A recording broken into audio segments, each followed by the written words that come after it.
Welcome to my channel. இப்படிப்பட்ட சுவாரஸ்யமான நிகழ்வுகளுக்கு எங்கள் சேனலை சந்தா செலுத்த மறக்காதீர்கள். என் அத்தையின் வெள்ளை குதிரையின் மீது நான் சவாரி செய்தேன். அத்தையும் வெறித்தனமாக என் மீது தன் ஆசையை தீர்த்துக் கொள்ளும் விதமாக சவாரி செய்தாள். எனது பெயர் அபிராமி.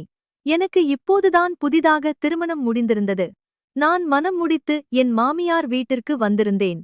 நான் ஒரு வறிய குடும்பத்தை சேர்ந்தவள். அதனால்தான் என் பெற்றோர்கள் நல்ல சம்பந்தம் பார்த்து இளம் வயதிலேயே எனக்கு திருமணம் செய்து வைத்தனர். திருமணத்தைப் பற்றி ஒவ்வொரு பெண்ணையும் போல எனக்கும் பல கனவுகள் இருந்தன. ஆனால் அவை என் வாழ்க்கையில் நிறைவேறவில்லை. ஏனென்றால் திருமண இரவிலேயே என் கணவர் என்னை விட்டுவிட்டு பணி காரணமாக வெளியூர் சென்று விட்டார். இந்த திருமணம் மிகவும் அவசரமாக நடந்தது. காரணம், என் கணவரின் பெற்றோர் இந்த உலகில் இல்லை. மேலும் அவருக்கு ஒரு சிறிய தங்கை இருந்தாள். அவருக்கு அவர் ஒரு வருடத்திற்கு முன்னரே திருமணம் செய்து கொண்டிருந்தாள். பெற்றோருக்கும் இந்த சம்பந்தம் நன்றாக இருந்தது. ஏனெனில் அந்த இளைஞன் நல்ல வருமானம் ஈட்டக்கூடியவனாக இருந்தான். மாப்பிள்ளை வீட்டார் எங்களிடம் எந்தவிதமான வரதட்சணையும் கேட்கவில்லை. அதனால்தான் பெற்றோர்கள் மகிழ்ச்சியுடன் என் கணவர் பாபுவுடன் என் திருமணத்தை செய்து வைத்தனர். நான் விடைபெற்று என் மாமியார் வீட்டிற்கு வந்தபோது எனக்கு மிகவும் எளிமையான வரவேற்பு அளிக்கப்பட்டது. என் மாமியார் வீட்டில் அதிகமானோர் இல்லை. நான் என் கணவரின் அறைக்கு சென்றபோது அந்த அறை முழுவதும் பூக்களால் அலங்கரிக்கப்பட்டிருந்தது. அந்த இரவு எனக்கு மிகவும் இனிமையாக இருக்கும் என்று கற்பனை செய்து கொண்டிருந்தேன். இருந்தாலும் அந்த கற்பனை மிகவும் அழகாகவே இருந்தது. இன்னும் சிறிது நேரத்தில் கணவர் வந்துவிடுவார் என்று மிகுந்த ஆவலுடன் எதிர்பார்த்தேன். சொந்தது போலவே என் கணவர் புதிய ஆடை அணிந்து கொண்டு தம்முடைய அருகில் வந்து சென்றார். நானும் நீண்ட முக்காடு போட்டுக்கொண்டு அமர்ந்திருந்தேன். பிறகு வரவிருக்கும் அந்த நேரத்தைப் பற்றி எண்ணி அரை மணி நேரம் கழித்து என் கணவர் அறைக்குள் நுழைந்தார். அவர் வந்தவுடன் அறையை உள்பக்கமாக பூட்டினார். பிறகு அமர்ந்து என்னிடம் மிகவும் அன்பாக பேசினார். ஆரம்பத்தில் எனக்கு மிகவும் தயக்கமாக இருந்தது. ஆனால் மெதுவாக நானும் அவரிடம் பேசியபோது இயல்பாக பழகிவிட்டேன். இப்போது எனக்கு எந்தவிதமான சினமும் இல்லை. என் கணவர் என் கையை பிடித்து தன் காதலை வெளிப்படுத்தினார். அவர் என் மீது அன்பை பொழியத் தொடங்கினார். சில மணி நேரங்களுக்குப் பிறகு என் கணவர் நாளை காலையிலேயே பணிக்காரணமாக வெளியூர் செல்லவிருப்பதாக என்னிடம் கூறத் தொடங்கினார். இதைக் கேட்டு நான் முழுவதுமாக அதிர்ச்சி அடைந்தேன். இருந்தாலும் அவர் என்னை இரவு முழுவதும் மகிழ்ச்சியாகவே வைத்திருந்தார். என் அலுவலக பணியிலிருந்து எனக்கு விடுமுறை கிடைக்கவில்லை. அதனால்தான் இந்த வேலை எனக்கு மிகவும் அவசியம். நான் விரைவில் திரும்பி வருவேன், நீ கவலைப்படாதே என்றார். ஆனால் கணவரின் பேச்சைக் கேட்டதும் நான் முற்றிலும் சோகம் அடைந்தேன். எந்த பெண்ணாவது தன் திருமணத்தின் மறுநாளே தன் கணவரை வெளியூர் செல்ல அனுமதிப்பாளா? எனக்கு சிறிதும் தைரியமில்லை. நான் மனதை திடப்படுத்திக் கொண்டு அமர்ந்திருந்தேன். என் கணவர் என்னை சமாதானப்படுத்த முழு முயற்சியும் செய்தார். சோர்வு காரணமாக நான் விரைவில் ஆழ்ந்த தூக்கத்திற்கு சென்றுவிட்டேன். காலையில் நான் எழுந்தபோது என் கணவர் வெளியூர் செல்வதற்கு தயாராகிக் கொண்டிருப்பதைக் கண்டேன். நான் அவரை தடுக்கவும் முயற்சித்தேன். சில நாட்கள் கழித்துச் செல்லலாமே என்று கேட்டேன். ஆனால் அவர் எனக்கு அவசர வேலை இருக்கிறது என்று கூறினார். அவரால் அந்த வேலையிலிருந்து விடுமுறை எடுக்க முடியாது. நீ கவலைப்படாதே, நான் விரைவில் திரும்பி வருவேன் என்று கூறினார். நான் புதிதாக அவர் வீட்டிற்கு வந்திருந்ததால் அதிகமாக வாக்குவாதம் செய்யவில்லை. மனம் வருந்தினாலும் அவரை மகிழ்ச்சியுடன் செல்ல அனுமதித்தேன். கணவர் சென்ற பின்னர் நான் மிகவும் வருத்தமடைந்தேன். ஏனென்றால் நான் வீட்டில் முற்றிலும் தனிமையாக இருந்தேன். எனக்கு வேறு வழியும் இல்லை. அதனால்தான் வீட்டில் உள்ள அனைத்து வேலைகளையும் செய்யத் தொடங்கினேன். என் கணவரின் வீடு மிகவும் பெரியதாக இருந்தது. வீட்டின் பின்புறத்தில் குதிரைகளுக்கான ஒரு சிறிய கொட்டில் கட்டப்பட்டிருந்தது. அங்கு 2 அல்லது 3 குதிரைகள் இருந்தன. எனக்கு சிறுவயதிலிருந்தே விலங்குகளிடம் மிகுந்த பற்று இருந்தது. அதனால்தான் வீட்டு வேலைகளை முடித்ததும் குதிரைகளுக்கு தீவனம் கொடுக்கச் சென்றேன். அவற்றில் ஒரு குதிரை வெண்மையான நிறத்தில் இருந்தது. அது பார்ப்பதற்கு மிகவும் அழகாக இருந்தது. அதைக் கண்டவுடனே எனக்கு அதன் மீது மிகுந்த பாசம் உருவானது. அந்த குதிரையும் என்னைப் போலவே இந்த வீட்டில் தனிமையாக இருந்தது. குதிரைக்கு தீவனம் கொடுத்தத பின் நான் மீண்டும் என் அறைக்கு திரும்பி என் கணவருக்கு தொலைபேசியில் அழைப்பு விடுத்தேன். அவர் என்னுடன் பேசினார். ஆனால் நான் மீண்டும் மீண்டும் அவரை உடனே வருமாறு பிடிவாதமாக கேட்டுக்கொண்டேன். அவரோ, "நீ சில நாட்கள் காத்திரு. சில நாட்களில் உங்கள் அண்ணன் மகனை நம் வீட்டிற்கு வந்து தங்கச் சொல்கிறேன். ஏனென்றால் இங்கிருந்து அவன் தனது உயர்கல்வியை தொடர்வான். நம் வீட்டிலிருந்து சற்று தொலைவில் பல நல்ல கல்லூரிகள் உள்ளன. அதனால்தான் அவன் இங்கு தங்கி தனது உயர்கல்வியை படிப்பான் என்று சொல்லியிருந்தார். உனக்கும் மனதிற்கு ஆறுதலாக இருக்கும்." கணவர் அவ்வாறு கூறியதும் நான் சற்று அமைதியானேன். இந்த வீட்டிலே யாரேனும் வந்து தங்கினால் எனக்கும் மனதிற்கு கொஞ்சம் ஆறுதலாக இருக்கும் என்பது எனக்கும் சரியெனப்பட்டது. நான் என் கணவருடன் சிறிது நேரம் பாசமாக பேசினேன். அதன்பின் நாங்கள் இருவரும் அழைப்பை துண்டித்தோம். பின்னர் நான் மீண்டும் என்னுடைய வீட்டு வேலைகளில் மும்முரமானேன். நான் இரவு உணவு தயாரித்து உண்டுவிட்டு குதிரை கொட்டிலுக்கு சென்றேன். அங்கு சென்று நான் குதிரையுடன் சிறிது நேரம் கழித்தேன். என் கையால் அதற்கு தீவனம் கொடுத்தேன். அந்த வெண்மையான பெண் குதிரை என் மீது மிகவும் பாசமாகிவிட்டது. அதன் கண்கள் முழுவதும் நீல நிறத்தில் இருந்தன. நான் எப்போது அதன் அருகில் சென்றாலும் அது என் முன் தன் கழுத்தை வளைத்தது. அது என் உணர்வுகளை புரிந்து கொண்டது. நான் அங்கேயே கொட்டிலில் அமர்ந்து அந்த வெள்ளை குதிரையுடன் நிறைய பேசத் தொடங்கினேன்.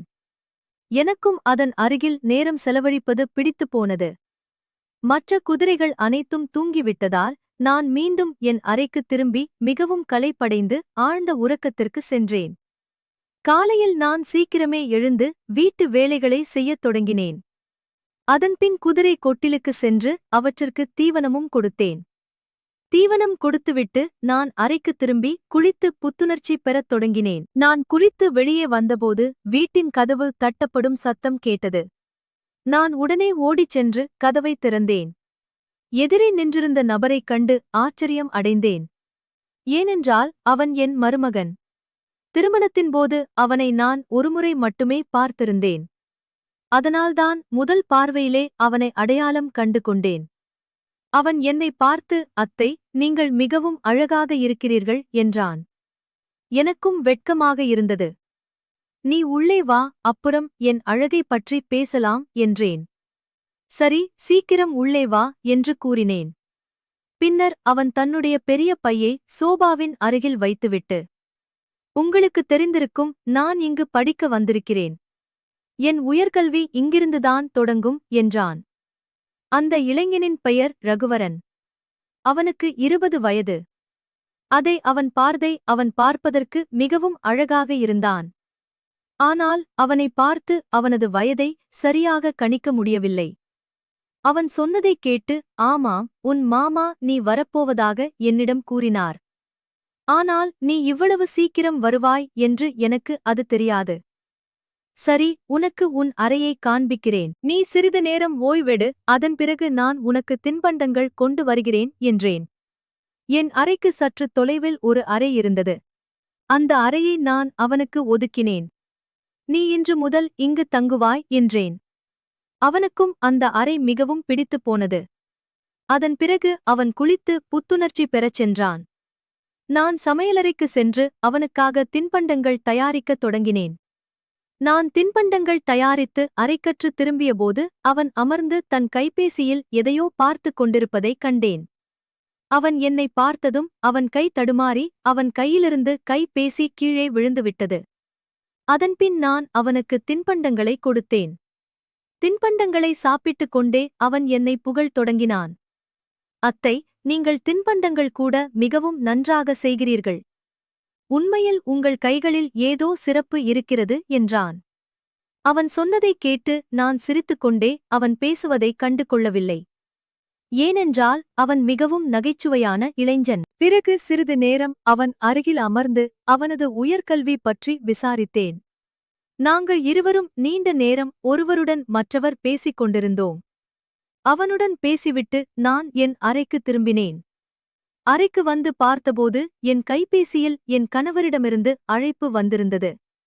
நான் உடனே அழைப்பை ஏற்றுக்கொண்டேன். என் கணவருக்கு ரகுவரன் வந்து சேர்ந்த செய்தி கிடைத்திருக்க வேண்டும். என் கணவர் என்னிடம் இப்போது உனக்கு மனம் எப்படி இருக்கிறது என்று கேட்கத் தொடங்கினார். நான் அமைதியாக ஆம் இப்போது கொஞ்சம் பரவாயில்லை என்று பதிலளித்தேன். ஏனென்றால் என் கணவர் என்னை புரிந்து கொள்ளவே இல்லை. எனக்கு தேவை அவர்தான், அவளுடைய மருமகன் அல்ல. நான் புதிதாக திருமணமான பெண் என்பதால் அதிகம் பிடிவாதம் செய்யவில்லை. நான் அமைதியாக என் கணவர் சொன்னதை கேட்டுவிட்டு பின்னர் நாங்கள் இருவரும் அழைப்பை துண்டித்தோம். சிறிது நேரம் கழித்து நான் ஓய்வெடுத்துவிட்டு பின்னர் குதிரை கொட்டிலுக்கு சென்று அவற்றிற்கு தீவனம் கொடுக்கத் தொடங்கினேன். அன்று அந்த வெள்ளை நிற குதிரை மிகவும் குதித்துக் கொண்டிருந்தது. ஒருவேளை அது சிறிது சுதந்திரமாக இருக்க விரும்பியிருக்கலாம், ஏனென்றால் அதுவும் பல நாட்களாக கயிற்றால் கட்டப்பட்டிருந்தது. நான் அந்த குதிரைகளுக்கு தீவனம் கொடுத்துக் கொண்டிருக்கும்போது பின்னால் இருந்து ரகுவரனும் என் அருகில் வந்து நின்றான். அத்தை, எனக்கு இந்த வெள்ளை நிற பெண் குதிரை மிகவும் பிடித்திருக்கிறது. இது அப்படியே உங்களைப் போலவே இருக்கிறது, அழகாக இருக்கிறது. உங்களின் அழகை பார்த்தாலும் யாரும் மயங்கி விடுவார்கள். இந்த குதிரையின் நீல கண்களை பார்த்தும் யாரும் மயங்கி விடுவார்கள் என்றான். பிறகு பேச்சின் போக்கில் ரகுவரன் என்னிடம், அத்தை, எனக்கு உங்கள் வெள்ளை குதிரையில் சவாரி செய்ய வேண்டும் என்று கூறினான். நான் சிறிது நேரம் அவன கேள்வியைக் கேட்டு அமைதியானேன். பின்னர் சிரித்துக்கொண்டே அவனது பேச்சைத் தவிர்த்துவிட்டேன். சிறிது நேரம் நாங்கள் அங்கேயே கொட்டிலில் பேசிக் கொண்டிருந்தோம். அதன்பின் நாங்கள் இருவரும் வீட்டிற்குத் திரும்பினோம். வீட்டிற்கு வந்த பின்னர் ரகுவரன் என்னிடம், அத்தை, இன்று நான் என் நண்பர்களின் வீட்டிற்கு செல்கிறேன் என்றான். அதனால் வீட்டிற்குத் திரும்ப சிறிது தாமதமாகலாம், ஏனென்றால் என் நண்பர்கள் இந்த விடுதியில் தங்கியிருக்கிறார்கள் என்று சொன்னான். நான் அவனை செல்ல அனுமதித்தேன். அதன்பின் அவன் இரவு நேரத்தில் திரும்பி வந்தான். இரவு உணவிற்காக நான் அவனுக்காக காத்திருந்தேன். அவன் வந்ததும் நாங்கள் இருவரும் அமர்ந்து இரவு உணவு உண்டோம். சாப்பிடும்போதே ரகுவரன் மீண்டும், அத்தை, எனக்கு உங்கள் குதிரையில் சவாரி செய்ய எப்போது அனுமதிப்பீர்கள் என்று கேட்டான். இதைக் கேட்டு நான் மீண்டும் சிரித்துக்கொண்டே தவிர்த்துவிட்டேன். இவன் ஒரு குழந்தைதான். இவன் சொல்வது எதைப்பற்றி என்று இவனுக்கு என்ன தெரியும் என்று நினைத்தேன். ஆனால் அது ஒருவேளை என் தவறான புரிதலாக இருந்திருக்கலாம். இரவு உணவு முடிந்ததும் ரகுவரன் தன் அறைக்குத் தூங்கச் சென்றான். நானும் தூங்கச் சென்றேன். வீட்டு வேலைகளின் காரணமாக நான் மிகவும் சோர்வடைந்திருந்ததால் என் அறைக்குச் சென்று விரைவில் தூங்கிவிட்டேன். ஆனால் இரவில் ஏதோ வித்தியாசமான சத்தம் கேட்டது. நான் அந்த சத்தங்களை பெரிதாக கண்டு கொள்ளவில்லை. காலையில் எழுந்தபோது இரவு நடந்த விஷயத்தைப் பற்றியே என் மனதில் யோசித்துக் கொண்டிருந்தேன். சமையலறையில் வேலை செய்து கொண்டிருக்கும்போது அந்த சத்தங்களைப் பற்றி ஆழமாக சிந்தித்துக் கொண்டிருந்தேன். அப்போது பின்னால் ரகுவரன் எப்போது வந்து நின்றான் என்று எனக்குத் தெரியவில்லை. அவன் என்னை ஒருமுறை அழைத்தான். ஆனால் நான் அவன் குரலை கேட்கவில்லை. அப்போது அவன் வந்து பின்னாலிருந்து என் காதருகில் சத்தமாக கூப்பிட்டான். அவனது சத்தத்தைக் கேட்டதும் எனக்கு விந்தையாக இருந்தது. அவன், அத்தை, நான் எவ்வளவு நேரமாக உங்களை அழைத்துக் கொண்டிருக்கிறேன். ஆனால் நீங்கள் என் பேச்சைக் கேட்கவே இல்லை என்றான். இன்று நான் மதியத்திற்கு திரும்ப மாட்டேன். ஏனென்றால் இன்று நான் என் கல்லூரியில் சேரப்போகிறேன் என்றும் கூறினான். இதைக் கேட்டதும், சரி, நீ இரவு திரும்புவாய் அல்லவா என்று கேட்டேன். அதற்கு அவன் ஆம் என்றான். பின்னர் நாங்கள் இருவரும் காலை தின்பண்டங்களை உட்கொண்டோம். சாப்பிடும்போதே ரகுவரன் மீண்டும், அத்தை, உங்கள் குதிரையில் சவாரி செய்ய எப்போது அனுமதிப்பீர்கள் என்று கேட்டான். அப்போது நான் அவன் பேச்சைக் கேட்டு அமைதியானேன். உனக்கு எப்போதுமே குதிரைகள் மீது இவ்வளவு விருப்பம் ஏற்பட்டது என்று கேட்டேன். எனக்கு குதிரைகள் மீது சிறுவயதிலிருந்தே ஆர்வம் உண்டு. எனக்கு பெரும்பாலும் வெள்ளை நிற பெண் குதிரையின் மீது சவாரி செய்வதே மிகவும் பிடிக்கும் என்றான். பின்னர் அவன் மீண்டும் மீண்டும் என்னிடம் பிடிவாதம் செய்யத் தொடங்கினான். ஆனால் நான் சிரித்துக்கொண்டே அவனது பேச்சைத் தவிர்த்து விடுவேன். இப்போது இந்த செயல் தினமும் நிகழத் தொடங்கியது. ரகுவரன் இரவில் வீட்டிற்குத் திரும்பி வந்து இரவு உணவு முடிந்ததும் அவன் தன் அறைக்குச் செல்வான். அவன் அறைக்குச் சென்ற சிறிது நேரத்திலேயே எனக்கு மீண்டும் விந்தையான சத்தங்கள் கேட்கத் தொடங்கின. அந்த சத்தங்களைக் கேட்டு நான் அறையிலிருந்து வெளியே வந்து மெதுவாக அடி எடுத்து வைத்து பார்த்தேன். அந்த சத்தம் ரகுவரன் அறையிலிருந்து வருவதாகத் தெரிந்தது. அந்த சத்தம் மிகவும் வித்தியாசமாக இருந்தது. அதைக் கேட்டு எனக்கு ஒரு விந்தையான பதட்டமும் பயமும் ஏற்பட்டது. அதனால் நான் உடனே ஓடி என் அறைக்குத் திரும்பினேன். நான் என் கணவரை மிகவும் நினைத்துக் கொண்டிருந்தேன். பயத்தில் போர்வையை போர்த்தி தூங்கிவிட்டேன். அதன்பின் என்ன செய்வதென்றே புரியவில்லை. காலையில் மீண்டும் எழுந்தபோது மீண்டும் வீட்டு வேலைகளில் மூழ்கிவிட்டேன். வேலைகள் செய்து கொண்டிருக்கும் போதே மீண்டும் அந்த இரவுச் சத்தத்தைப் பற்றி யோசிக்கத் தொடங்கினேன். அன்று ரகுவரன் மீண்டும் என் அருகில் வந்து நின்றான். பின்னர் அவன் மீண்டும் என்னிடம் சில விஷயங்களை கூறினான். அதைக் கேட்டு நான் திகைத்துப் போனேன். விரைவில் உங்கள் குதிரையில் சவாரி செய்ய வேண்டும் என்று அவன் கூறினான். இவன் ஒரு குழந்தைதான் என்று நான் நினைத்து அவனது பேச்சைத் தவிர்த்து வந்தேன். இப்போது மெதுவாக ரகுவரனிடம் பல மாற்றங்கள் தென்படத் தொடங்கின. அவன் அடிக்கடி தன் கைபேசியில் எதையோ பார்த்தான். நான் அவன் அருகில் வந்தால் பதட்டமடைந்தான். மேலும் இரவில் அந்த விந்தையான சத்தங்கள் என்னை மிகவும் தொந்தரவு செய்தன. ரகுவரனை நான் ஒரு குழந்தையாகவே கருதினேன். அதனால்தான் அவனது செயல்களை கண்டுகொள்ளாமல் இருந்தேன். ரகுவரன் என்னுடன் மிகவும் அன்பாக பழகத் தொடங்கினான். அவன் என் பக்கத்தில் வந்து அமர்ந்து கொள்வான். என்னுடன் தின்பண்டங்கள் சாப்பிடுவான். என் அறைக்கு வந்து மணிக்கணக்கில் பேசுவான். பின்னர் அந்த பேச்சுகளின் போது மீண்டும் அத்தை எனக்கு உங்கள் குதிரையில் சவாரி செய்ய வேண்டும். நீங்கள் எனக்கு மிகவும் பிடித்திருக்கிறீர்கள், உங்கள் குதிரையில் சவாரி செய்ய அனுமதிப்பீர்களா என்று அதே விஷயத்தை கேட்டான். ஆனால் நான் மீண்டும் மீண்டும் அவனை ஒரு குழந்தையாகவே நினைத்துக் கண்டு கொள்ளாமல் இருந்தேன். ஒரு நாள் இரவு நான் தூங்கிக் கொண்டிருந்தபோது திடீரென்று மீண்டும் அந்த வித்தியாசமான சத்தங்கள் கேட்கத் தொடங்கின. நான் உடனே எழுந்து அந்த சத்தங்களை கவனிக்கத் தொடங்கினேன். அந்த சத்தம் மீண்டும் ரகுவரனின் அறையிலிருந்து வந்தது. நான் அவசரமாக ரகுவரனின் அறைக்குச் சென்றேன். அறைக்கு வெளியே நின்றபோது அந்த சத்தம் மிகவும் அதிகமாக கேட்டது. நான் ஜன்னல் வழியாக எட்டிப் பார்க்க முயற்சித்தேன். ஜன்னல் வழியாக பார்த்தபோது ரகுவரன் தன் கைபேசியில் ஒரு காணொளியை பார்த்து கொண்டு விந்தையான செயல்களை செய்து கொண்டிருப்பதைக் கண்டேன்.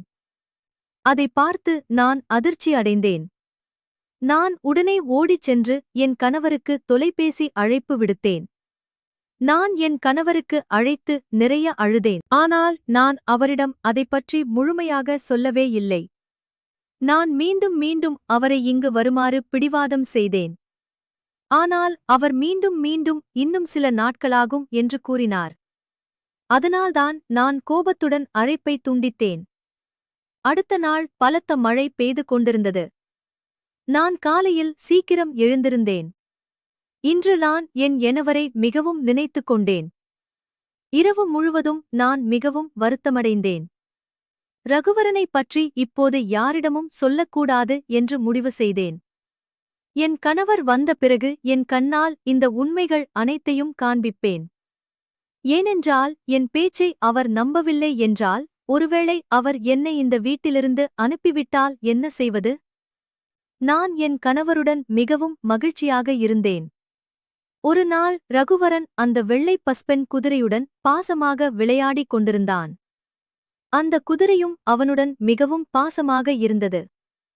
இவை அனைத்தையும் நான் தூரத்திலிருந்து பார்த்துக் கொண்டிருந்தேன். அப்போது தினமும் ரகுவரன் என்னிடம் வெள்ளை குதிரையில் சவாரி செய்ய வேண்டும் என்று பிடிவாதம் செய்வதைப் பற்றி யோசிக்கத் தொடங்கினேன். ஒருவேளை அவன் இதைப் பற்றித்தான் பேசுகிறானோ? ஒருவேளை நான் தான் அவனை மனதிற்குள் தவறாக புரிந்து கொண்டேனோ? ஆனால் இதுதான் விஷயம் என்றால், இரவில் அவன் தன் கைபேசியில் ஒரு காணொளியை பார்த்துக் கொண்டு விந்தையான செயல்களை ஏன் செய்தான்? இப்போதும் என் மனதில் நிறைய கேள்விகள் ஓடிக்கொண்டிருந்தன. அதன் பதில் ரகுவரனிடம் மட்டுமே இருந்தது. அதனால் நான் இப்போது ரகுவரனுக்காக காத்திருந்தேன். ரகுவரன் அந்த குதிரையுடன் சிறிது நேரம் விளையாடிவிட்டு வீட்டிற்கு வந்ததும் தன் அறைக்குச் சென்றான். நானும் அவனுக்குப் பின்னால் அறைக்குச் சென்றேன். நான் உடனே அறையை உள்பக்கமாக பூட்டினேன். ரகுவரன் என்னை பார்த்து ஆச்சரியம் அடைந்தான். அத்தை, நீங்கள் இவ்வளவு சீக்கிரம் எழுந்துவிட்டீர்களா என்றான். ஏன், நீ ஆச்சரியப்பட்டு விட்டாயா என்றேன். நான் விசித்திரமாக பேசுவது உனக்கு பிடிக்கவில்லையா என்று கேட்கத் தொடங்கினேன்.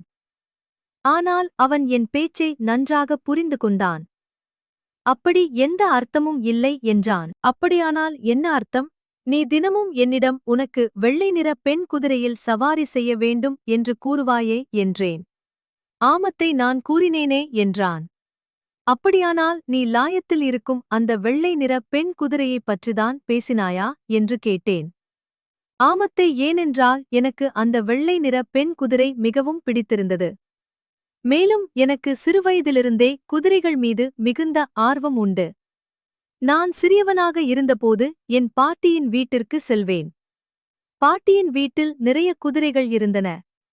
நான் அவற்றின் மீது சவாரி செய்வதும் உண்டு. ஆனால் ஒருமுறை ஒரு குதிரையிலிருந்து கீழே விழுந்ததால் என் காலில் எலும்பு முறிவு ஏற்பட்டது. என் வீட்டில் உள்ளவர்கள் என்னை குதிரைகளிடமிருந்தடமிறகி இருக்க சொன்னார்கள். ஆனால் எனக்கு அவற்றின் மீது மிகவும் பாசம் இருந்தது.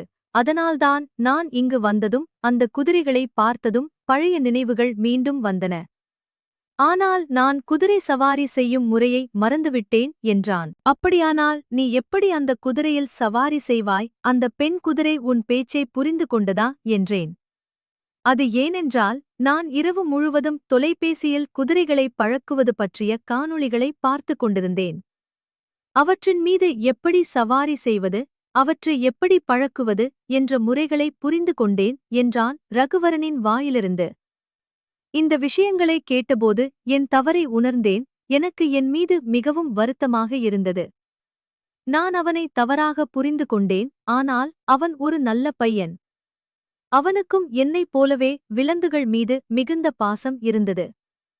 நான் அவனை தவறாக புரிந்து கொண்டேன். ஒருவேளை நான் ஒருமுறை அவனிடம் பேசியிருந்தால் உண்மை இதற்கு முன்பே வெளிப்பட்டிருக்கும். பின்னர் நாங்கள் இருவரும் அமர்ந்து நீண்ட நேரம் பேசிக் கொண்டிருந்தோம். அந்த பேச்சின் போது திடீரென்று கதவு தட்டும் சத்தம் கேட்டது. நான் உடனே வீட்டுக் கதவை திறக்க ஓடினேன். எதிரே என் கணவரை பார்த்து நான் முழுவதுமாக அதிர்ச்சி அடைந்தேன். எதிரே என் கணவர் நின்றிருந்தார். அவர் என்னை பார்த்து மிகவும் மகிழ்ச்சி அடைந்தார். இன்று எனக்கு ஒரு ஆச்சரியத்தை ஏற்படுத்த வேண்டும் என்று இருந்தேன். நீ மீண்டும் மீண்டும் பிடிவாதம் செய்தாய். உனக்கு புதிதாக திருமணமாகி இருப்பதை நான் புரிந்து கொள்கிறேன். திருமணமான மறுநாளே தன் கணவரை பிரிவது ஒரு பெண்ணுக்கு மிகவும் கடினமான விஷயம். நீ சொன்னதால் நான் என் வேலையை விரைவாக முடித்துவிட்டு திரும்பி வந்துவிட்டேன். இப்போது நான் இங்கிருந்தே என்னுடைய வேலையை தொடங்குவேன் என்றார். நான் மிகவும் மகிழ்ச்சியாக இருந்தேன். என் கணவர் என் மீது மிகுந்த அன்பை பொழிந்தார். இரவு முழுவதும் என்னை திருப்திப்படுத்தி தன் ஆசையை தீர்த்துக் கொண்டார். ஒருவேளை நான் ரகுவரனைப் பற்றி என் கணவரிடம் சொல்லியிருந்தால் அவரும் என்னைப் போலவே தவறாக புரிந்து கொண்டிருப்பார். மேலும் அவனது மரியாதைக்கும் கலங்கம் ஏற்பட்டிருக்கும். என் கண்களை திறந்துவிட்டது அந்த இறைவனின் அருளாகும். நண்பர்களே, இந்த காணொளி உங்களுக்கு பிடித்திருந்தால் எங்கள் சேனலை சந்தா செலுத்த மறவாதீர்கள். இதைப் பற்றி உங்களுடைய கருத்துக்களை கீழே உள்ள கருத்துப் பகுதியில் தெரிவியுங்கள். வியுங்கள். பார்வையிட்டதற்கு நன்றி.